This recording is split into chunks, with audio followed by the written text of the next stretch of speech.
Docteur Yamtimba, une telle industrie d'armement, bien sûr, en Afrique, précisément au Mali. C'est un projet urgent également, vous le diriez, comme Tapé Groubéra pour un pays comme le Mali, pendant que certains estiment que c'est de l'argent jeté, bien sûr, par la fenêtre. Des critiques pensent que le pays devrait plutôt investir dans des projets, on va dire quoi, économiques de développement.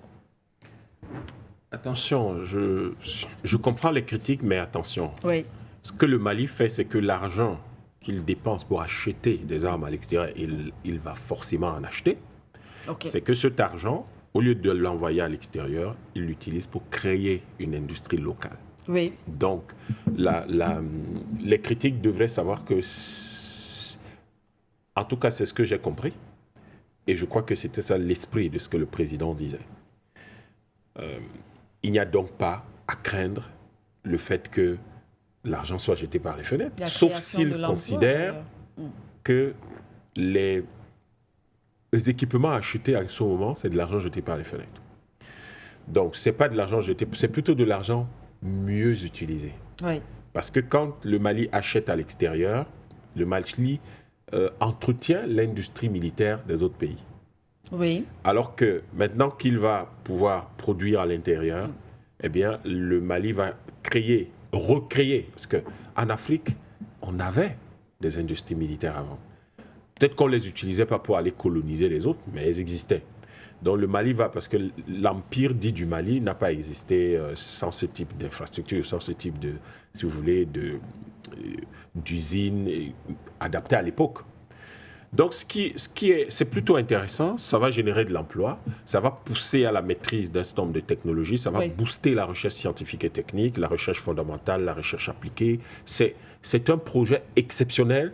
Dans un pays comme le Cameroun, on appellerait ça un projet structurant. C'est-à-dire qu'il porte, en fait, beaucoup d'autres projets et crée un écosystème économique et technologique et scientifique qui sont de nature à contribuer au changement, au changement du pays et à la création de la richesse dans le pays. En fait, c'est très intéressant. C'est particulièrement intéressant dans la mesure où une usine d'armement, faudrait que le public le sache, c'est différentes technologies qu'il faut maîtriser. C'est différents types de processus industriels qu'il faut maîtriser, mais c'est également différents types de spécialités en ressources humaines qu'il faut mettre ensemble. Vous avez des chefs de projet, vous avez des ingénieurs dans 1001 domaines différents, des managers spécialisés dans 1001 choses différentes. Vous avez toute une organisation qui intègre des techniciens, des ouvriers spécialisés qui viennent de très très nombreux domaines. Et ce sont des choses qui vont permettre en même temps au Mali, commenceront probablement par l'assemblage au début, mais après, ça va leur permettre de transformer progressivement un certain nombre de choses, un certain nombre de matières premières du Mali. Lorsqu'on lance une usine de lithium, par exemple, l'industrie militaire malienne peut décider que les véhicules légers que l'armée va utiliser vont utiliser des batteries. Et donc, cette industrie va fabriquer des batteries au lithium. Bien sûr. Ils peuvent décider que, par exemple, les véhicules lourds, le transport de troupes, les chars, des choses comme ça, et même ce qui existe qu'ils achètent, c'est-à-dire qu'ils ont ces véhicules lourds, mais ils décident qu'au lieu que ça fonctionne à l'essence ou au gazoil, ça va fonctionner à l'hydrogène. Ils ont beaucoup d'hydrogène. Et ça va donc permettre de lancer l'exploitation industrielle de l'hydrogène chez eux. Il y a du gaz dans le nord. Ça peut être une opportunité pour développer des industries, si vous voulez, qui sont autour de l'industrie militaire en soi et qui l'alimentent, et qui vont permettre de créer des conditions de paix à travers la création des emplois dans les zones dont les terroristes sont chassés aujourd'hui. Tout à fait. Donc, par exemple, dans le nord, il y a du gaz. On peut créer du forage de gaz pour l'utiliser, le comprimer, le liquéfier et l'utiliser plus tard, par exemple, dans les véhicules lourds de l'industrie militaire qui seront fabriqués ou alors même ceux qui existent déjà, qui ont été achetés ailleurs, qui pourraient être modifiés et adaptés à ça. Je vois par exemple à Yaoundé et à Douala, les forklifts, comment on appelle ça en français? Oh, purée, forklifts, des sortes de petites machines qui soulèvent des palettes. Je ne sais pas comment on appelle ça en français. Le nom en français est parti, ça reviendra. Mais vous avez ces petits outils qu'on utilise dans les hypermarchés, qu'on utilise au port. En réalité, leur moteur, ils n'ont plus de moteur à l'essence ou au gasoil. C'est avec du gaz. C'est ce qu'on fait au Cameroun aujourd'hui, par exemple. Mais c'est des moteurs qui ont été transformés au Cameroun, pas des techniciens camerounais, on a adapté au gaz. Et dont le Mali peut... il faut voir l'horizon, ce que le président malien vient de lancer là. Il faut savoir que c'est exactement le même horizon que lorsque le président Kennedy dit aux Américains, on va aller sur la Lune. Oui. Il montre une perspective, il montre le cap, il indique les objectifs à moyen, court et long terme de développement de toute une industrie. Et c'est ça, on n'a aucune idée de ce que ça va produire. Vous avez du vernis à ongles, madame, n'est-ce pas? Oui, plus ou moins au pied. Le vernis à ongles, c'est un sous-produit de la recherche de l'industrie spatiale dans les années 60. Personne, quand le président Kennedy lançait tout ça, personne n'imaginait qu'on arriverait au vernis à ongles. Vous utilisez le four à micro-ondes. C'est un autre sous-produit du développement des fusées pour aller sur la Lune. Donc, il y a des éléments comme ça. Énormément. Oui. Énormément. Et donc, en réalité, lorsque vous avez un président qui dit je lance un programme d'industrie militaire, programme d'industrie de l'armement dans mon pays, c'est quelque chose de fabuleux. Vous n'avez aucune idée des sous-produits qui vont naître de tout cela. Et ça va donc créer de nouvelles industries. Mais surtout, vous voyez que l'écosystème même dont cette industrie de l'armement a besoin, je vous le disais, ça peut aller, ils vont commencer par l'assemblage, mais ça peut aller par exemple par le fait que dès le départ, ils décident que tous les vis et les boulons, quand vous prenez un char, les vis et les boulons, c'est à peu près 20% des pièces en fait. Donc quand vous prenez tous les boulons, mais ils peuvent dire, OK, à leurs partenaires, nous allons assembler chez nous, mais les vis et les boulons, vous nous donnez les spécifications, on les fabrique chez nous.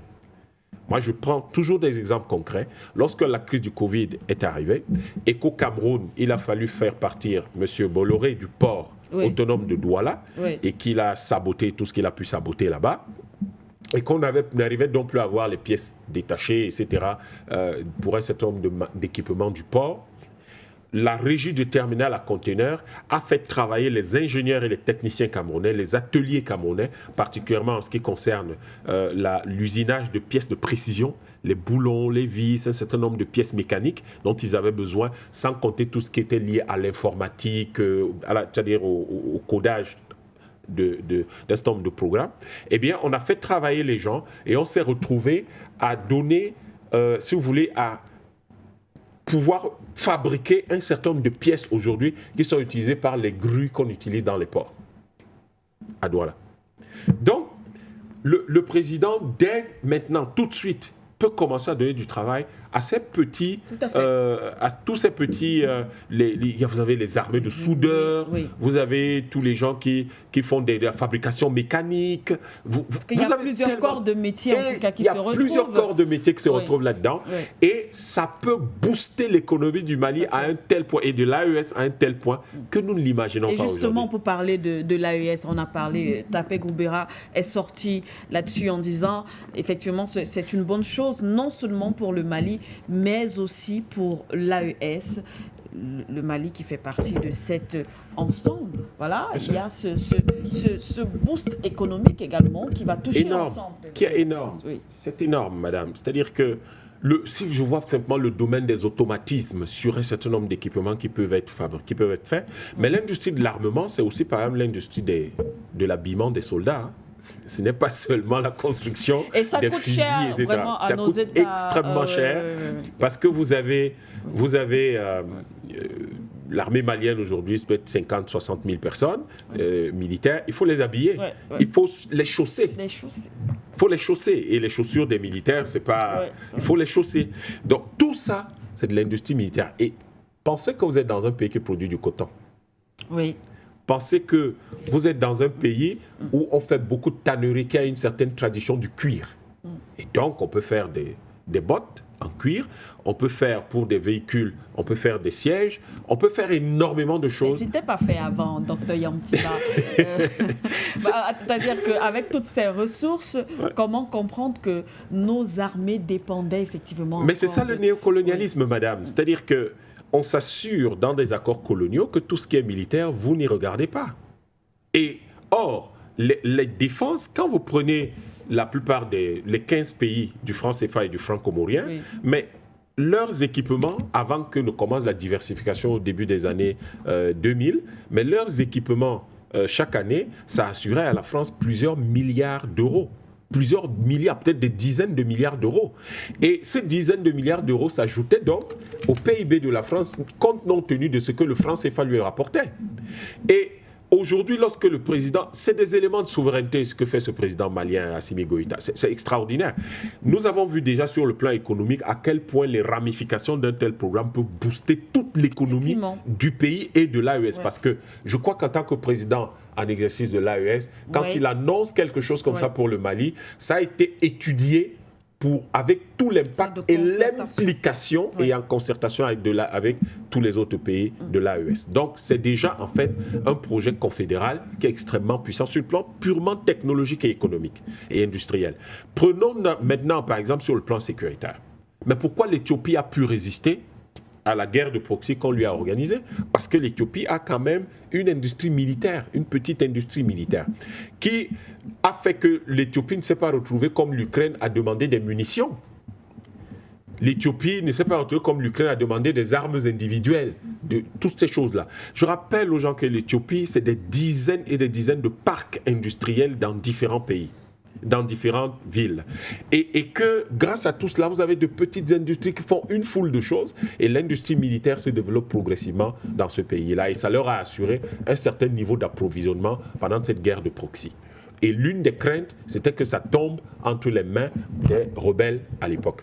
Et l'autre chose qu'il faut savoir, c'est que compte tenu de cette expérience, par exemple, le Mali ne peut pas assurer la sécurité du Mali et contribuer à la sécurité de l'AES de manière efficace en important systématiquement tout ce dont il a besoin. Les pays de l'AES ont besoin de fabriquer un minimum de choses. Je ne cesse de dire, et là je suis très content parce que dans un livre paru en 2017, l'Afrique s'est-elle résignée à la colonialité? C'est l'un des thèmes que nous avons abordé en disant, mais vous ne pouvez pas assurer la sécurité des États si vous ne fabriquez même pas un minimum d'équipements militaires. Ce n'est pas possible. Et que le Mali annonce ce genre de choses, c'est quelque chose d'extrêmement intéressant et ça va aller dans le sens du Nigeria qui a un embryon d'industrie militaire. Nous avons parlé de l'Éthiopie, le Kenya un peu, bon, l'Afrique du Sud a une vraie industrie militaire, donc l'Algérie aussi a une vraie industrie, l'Égypte, le Maroc, c'est très important. Donc il faut continuer à aller dans ce sens-là parce que pour que nos armées ont besoin d'autonomie.